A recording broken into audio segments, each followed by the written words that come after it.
السلام علیکم میں آپ کو اپنی یوٹیوب چینل فیرم ٹپ پہ ویلکم کہتا ہوں۔ آج اس ویڈیو میں آپ کو بتاؤں گا کہ جو چارجر کی بیک پر مختلف قسم کے سائن بنے ہوتے ہیں، اس کے روم کوڑے دان یا وی کا ان کا کیا مطلب ہے اور ان میں کیا اتنا امپورٹنٹ چھپا ہوا راز ہے جو شاید یہ راز جان کر آپ بھی دنگ رہ جائیں کہ یہ چھوٹے چھوٹے سائن اور ان میں اتنے امپورٹنٹ چھپے ہوئے راز ہیں۔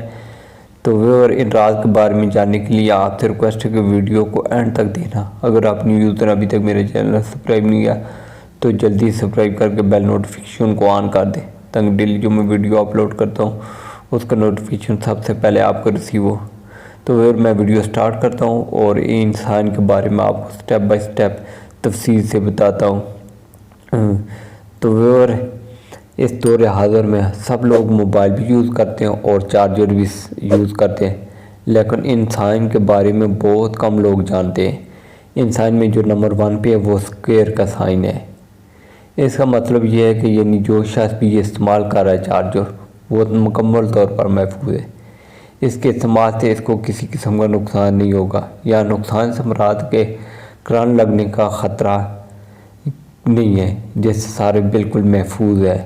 اور جو سیکنڈ نمبر پہ سائن بنا ہوتا ہے چارجر پہ وہ وی کا نشان ہوتا ہے۔ یہ وی کا نشان اس بات کی وضاحت کرتا ہے کہ اس چارجر کی پاور سپلائی ایفیشنسی کو بتاتا ہے، جبکہ یہ وی کا نشان انگریزی حرف نہیں ہے بلکہ رومن گنتی کا 5 ہے۔ اور جو تھرڈ نمبر پہ ہوتا ہے وہ گھر کا نشان بنا ہوتا ہے چارجر پہ۔ بیک پہ اکثر دیکھیں چارجر پر بنا ہوا یہ گھر کا نشان بتاتا ہے کہ یہ آپ صرف کم وولٹیج والی جگہ پر ہی استعمال کر سکتے ہیں۔ اگر ہائی وولٹیج یا ہائی کرنٹ کے ساکٹ میں چارجر کو لگائیں گے تو یہ موبائل اور چارجر دونوں کو نقصان ہوگا۔ اور فورتھ اور جو لاسٹ نمبر پہ جو بنا ہوتا ہے وہ کچرے کے ڈبے کا نشان بنا ہوتا ہے۔